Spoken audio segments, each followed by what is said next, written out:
శ్రీమాత్రే నమః. నేను మీ చెల్లా జ్యోతిర్మయి. ఓం వైబ్స్కు స్వాగతం.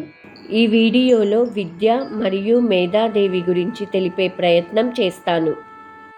విద్య వ్యక్తిగత మరియు సమాజ అభివృద్ధి కోసం ఎంతో అవసరం. విద్య పరిజ్ఞానానికి మించి ఎన్నో లాభాలను అందిస్తుంది.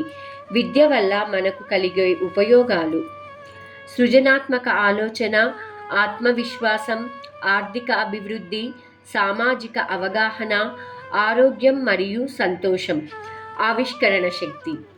విద్యకు అధిదేవత సరస్వతీదేవి. ప్రతి మానవునిలో అత్యంత శక్తివంతమైన బుద్ధి ఇమిడి ఉన్నది.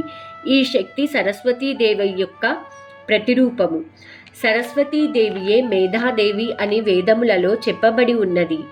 మేధాదేవిని స్తుతిస్తూ 6 శ్లోకములు కలవు. మేధ అనగా జ్ఞానం. మేధా సూక్తం అనగా జ్ఞానం మరియు అభ్యాసానికి అధిదేవత అయిన సరస్వతీదేవిని స్తుతించే వేద శ్లోకం. ఇప్పుడు మొదటి శ్లోకం విందాం.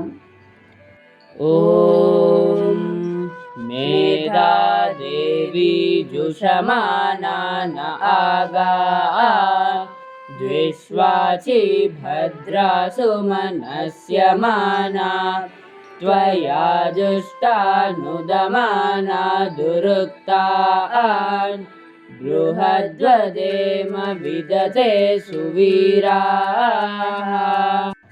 ఈ శ్లోకం అర్థం ఏమనగా, సర్వవ్యాప్తి, మంగళకారిణి, శుభకరిణి, సంతోషదాయిని అయిన మేధాదేవి మనులను అనుగ్రహించి మన చెంతనే ఉండాలని వేడుకుంటున్నాము.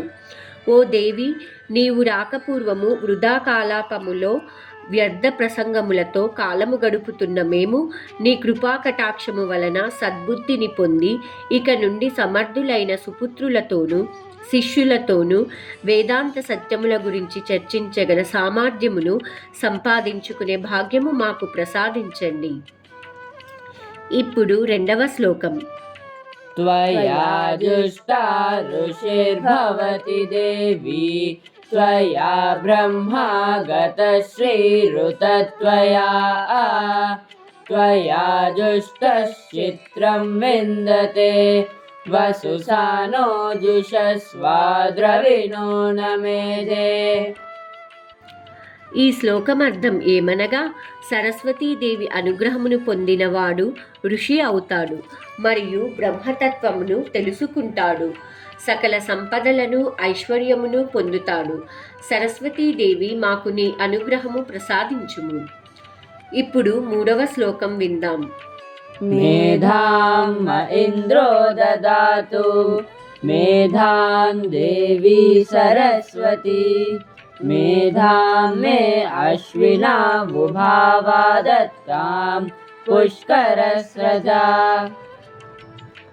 ఈ శ్లోకములో ఇంద్రుడు సరస్వతీదేవి మరియు తామర పూల మాలలను ధరించిన అశ్విని దేవతలను మాకు మేధస్సును ప్రసాదించమని కోరుతున్నాము. ఇప్పుడు నాలుగవ శ్లోకం. అప్సరాసు చయా మేధా గంధర్వేషు చయన్మనః దైవీ మేధా సరస్వతి సామా మేధా సురభిర్జుషతాగ్ స్వాహా. ఈ నాలుగవ శ్లోకములో అప్సరసలకు ఉన్న మేధాశక్తిని మరియు గంధర్వులకు ఉన్న మనోశక్తిని దివ్యమైన వేద విజ్ఞానముగా ప్రకటమై సుగంధములాగా అంతటా వ్యాపించే మేధాశక్తిని మాకు ప్రసాదించుము. ఇప్పుడు ఐదవ శ్లోకం. ఆమా మేధా సురభిర్విశ్వరూపా హిరణ్యవర్ణా జగతి జగమ్యా ఊర్జస్వతి పయసా పిన్వమానా సామా మేధా సుప్రతీకా జుషంతాం. ఈ శ్లోకములో సరస్వతీదేవిని ఇలా వేడుకుంటున్నాము.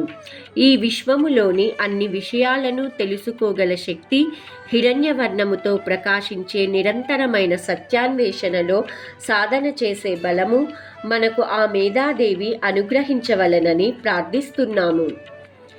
ఇప్పుడు ఆరవ శ్లోకం విందాం. मयि मेधा मयि प्रजा मय्यग्निस्तेजो दधातु मयि मेधा मयि प्रजा मयीन्द्र इन्द्रियं दधातु मयि मेधा मयि प्रजा मयि सूर्यो भ्राजो दधातु।